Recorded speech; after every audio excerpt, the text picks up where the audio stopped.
le guide suprême d'Iran, Khamenei, aurait apparemment été éliminé. Et ça fait suite aux États-Unis qui littéralement ont déclaré la guerre à l'Iran avec Israël en simultané. We are going to destroy their missiles and raise their missile industry to the ground. It will be totally, again, obliterated. We're going to annihilate their navy. L'Iran va répliquer en bombardant Dubaï aux Émirats, le Qatar, le Koweït, le Bahreïn.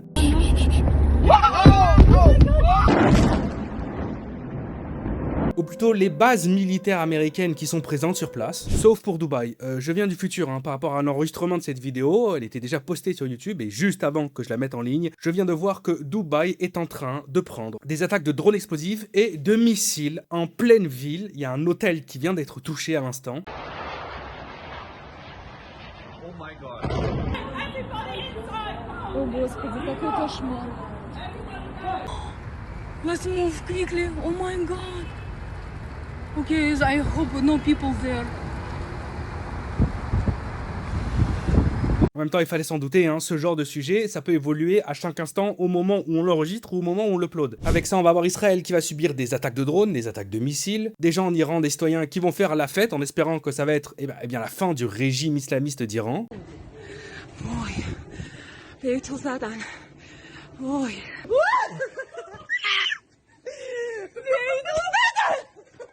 D'autres évidemment vont pas du tout être contents. Et Nicole qui va être touchée. Bref, il y a beaucoup de choses qui sont déroulées en l'espace de 3-4 heures. Et avant de continuer, il y a quand même deux choses à noter. C'est que premièrement, encore une fois sur cette chaîne, je l'avais prédit, même si c'était pas la prédiction la plus compliquée quand même à taper. On l'avait prédit sur cette chaîne que ça allait forcément arriver et j'avais prévu ça pour un peu avant l'été. Bon, ils ont été en avance, mais on n'est pas trop loin. Et la deuxième chose, c'est quand même assez marrant qu'à chaque fois que Trump il fait un truc comme ça, c'est le week-end, quand le marché est fermé. Ah bah, évidemment, faudrait surtout pas perturber la bourse. Donc tout à l'heure, les États-Unis, Trump a fait un speech et il a dit ça. A short time ago, l'armée des États-Unis a lancé d'importantes opérations de combat en Iran. Notre objectif est de défendre le peuple américain en éliminant les menaces imminentes du régime iranien. Je le répète, ils ne pourront jamais avoir d'armes nucléaires. C'est pourquoi, lors de l'opération Midnight Hammer en juin dernier, nous avons anéanti le programme nucléaire du régime à Fordo, Natanz et Ispahan. Ils ont tenté de reconstruire leur programme nucléaire et de continuer à développer des missiles à longue portée qui peuvent désormais menacer nos très bons amis et alliés en Europe, nos troupes stationnées à l'étranger et pourraient bientôt atteindre le territoire américain. Pour ces raisons, l'armée des États-Unis a entrepris une opération massive et continue afin d'empêcher cette dictature radicale et malveillante de menacer l'Amérique et nos intérêts fondamentaux de sécurité nationale. Nous allons détruire leurs missiles et raser leur industrie de missiles. Elle sera totalement, encore une fois, anéantie. Nous allons anéantir leur marine. Nous veillerons à ce que les groupes terroristes soutenus par le régime ne puissent plus déstabiliser la région ou le monde. Vous devez déposer les armes et bénéficier d'une immunité totale, sous peine de risquer une mort certaine. Alors déposez les armes, vous serez traité équitablement avec une immunité totale ou vous ferez face à une mort certaine. Et puis il va commencer à pleuvoir des missiles à des centaines d'endroits en Iran. Enfin en vérité, il a commencé à pleuvoir des missiles et ensuite Trump a fait son speech, mais peu importe, tout se déroule plus ou moins en même temps. À ce moment-là, évidemment l'Iran va de nouveau couper entièrement Internet. Et couper Internet, c'est quelque chose qu'on voit de plus en plus ces derniers temps autour du globe. L'Iran l'avait déjà fait ces derniers mois quand le peuple a essayé de manifester et de se rebeller parce qu'ils n'en peuvent plus et bien de vivre dans un régime islamiste. Mais on peut le voir aussi en ce moment par exemple sur le conflit Ukraine-Russie. Et tout ça, c'est pas fait au hasard. Dans les conflits modernes, qu'on découvre en ce moment même, et avec lesquels on réapprend à faire la guerre, tout simplement, l'élément clé, c'est la communication. À l'époque, c'était surtout l'information, mais maintenant, entre les satellites, les drones et tout ce qui nous permet, en fait, de pouvoir avoir une vision globale d'un conflit, c'est plus trop ça le problème. Le problème, c'est de pouvoir communiquer les informations, ou bien d'avoir des personnes sur place qui peuvent communiquer avec les personnes à l'extérieur. Mais la vue d'ensemble, on l'a déjà. C'est pourquoi maintenant, la communication, c'est un point clé. Et le Wall Street Journal, il a balancé il y a quelques semaines que la CIA, ça fait 1 ou 2 mois maintenant, qu'illégalement est dans le secret le plus total, il rentre des milliers et des milliers de Starlink et d'autres types d'objets qui peuvent permettre de communiquer quand un pays essaye de blackout totalement. Donc à partir de là, on peut bien imaginer que ça fait très longtemps que les États-Unis savaient déjà ce qu'il allait se passer aujourd'hui. Même si c'était une évidence, pour les personnes qui ont encore douté, voilà, c'est pas un coup de tête. Alors l'espace aérien au-dessus de l'Iran va être totalement vidé, et c'est un peu normal, parce qu'un pays qui envoie ou reçoit des missiles, on n'a pas trop envie d'y faire voler des avions au-dessus. Et là, l'Iran, elle a commencé à balancer des frappes aériennes sur toutes les bases militaires américaines qui sont à distance de frappe, notamment par exemple le Bahreïn.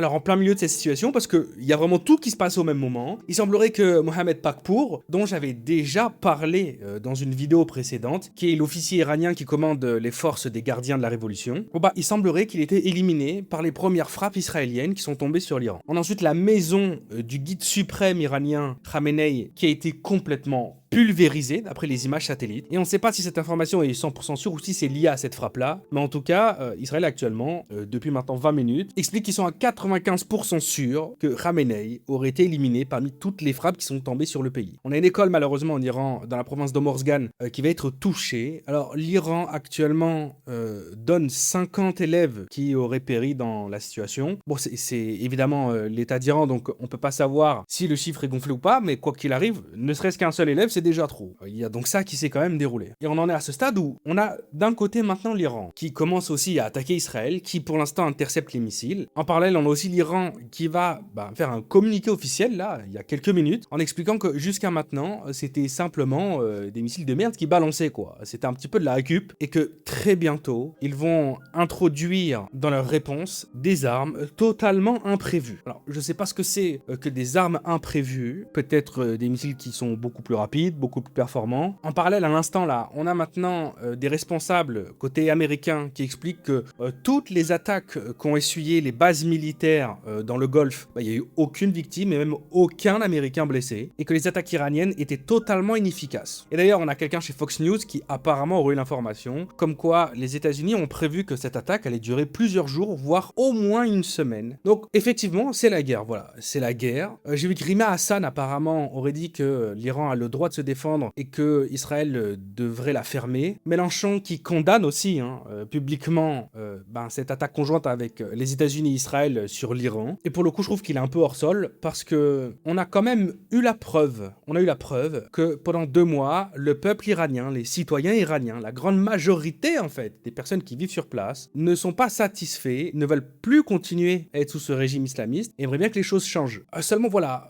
j'en ai fait 2 vidéos, vous avez qu'à aller voir, elles sont très détaillées de A à Z. On a pu voir que l'Iran n'était pas d'accord avec un changement de régime. C'est pourquoi elle avait décidé de massacrer tout son peuple, en fait, toutes les personnes qui osaient manifester. Et c'est pourquoi j'ai un peu de mal à comprendre pourquoi depuis si longtemps Mélenchon défend en fait le régime mis en place en Iran, parce que apparemment il y a vraiment personne qui est content de ce régime à part le régime lui-même. Et Mélenchon pour le coup. Bon, maintenant soyons honnêtes 2 secondes. Et là c'est la partie la plus importante de la vidéo. Même si souvent la fin c'est ce que les gens regardent le moins, faites-moi confiance, c'est la partie la plus importante. Il faut dire les choses telles qu'elles sont. Les États-Unis, Trump, ils font pas ça pour le beau geste, le sport de libérer un peuple. C'est pas par ça qu'ils sont drivés, d'accord? Mais ce que les gens ne pigent pas forcément non plus, c'est que les États-Unis, ils ont pas besoin de gagner une guerre contre l'Iran, ils ont pas besoin de faire s'effondrer ou de remplacer le régime iranien pour que ça soit rentable et bénéfique pour eux. C'est mon avis, d'accord? Mais suivez-moi jusque-là. Si les USA, ils arrivent à suffisamment déstabiliser le régime mis en place, sans forcément qu'ils disparaissent, mais ils leur mettent suffisamment la pression et leur font suffisamment de mal pour que tout parte en sucette totale. Ça coupe à la Chine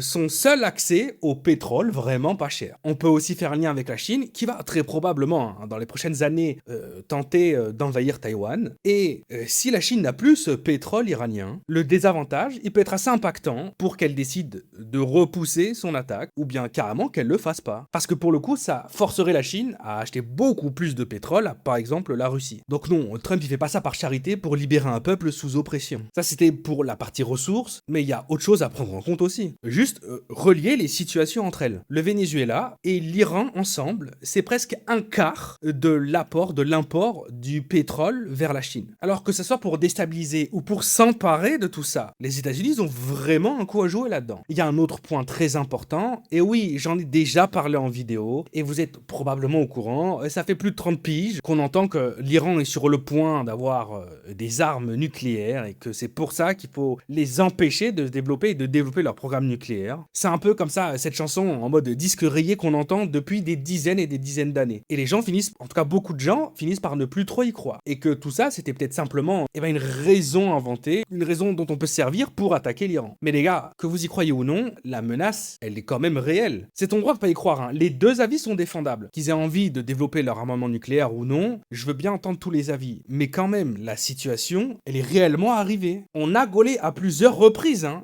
On les a chopés à plusieurs reprises, en train d'enrichir de l'uranium à plus de 10 fois ce qu'ils sont autorisés de faire, très proche de ce qu'on peut utiliser pour les foutre dans une bombe et qui tombe du ciel. Et en plus, ça, ils l'avaient caché. En fait, ils sont fait gauler avec des analyses. Et enrichir de l'uranium à 60 ou 70% au lieu des 6 ou 8, je sais plus exactement, qui sont autorisés, tu fais pas ça par inadvertance. Et tu peux pas te tromper, en fait. C'est voulu. Et c'est réellement arrivé. Et ça, à plusieurs reprises. Pendant des décennies, à plusieurs reprises, on les a chopés. Et c'est clair que ce soit Trump ou bien l'État d'Israël, la moindre chance, ils veulent pas la laisser. Ils ont probablement aussi peur de ça. Même s'il est évident que, surtout au début, ça a été probablement une super excuse à sortir à chaque fois qu'ils avaient envie de taper sur eux. Il faut aussi comprendre que malgré que les États-Unis, ça soit le pays le plus puissant, avec l'armée la plus puissante et la plus terrifiante du monde, d'accord, très bien, ils peuvent quand même pas mener plusieurs guerres en même temps, d'accord. Et pour Trump, c'est probablement une terrible situation d'imaginer être à la fois en guerre contre, par exemple, la Chine, et en même temps avoir un conflit qui se déroule ou une guerre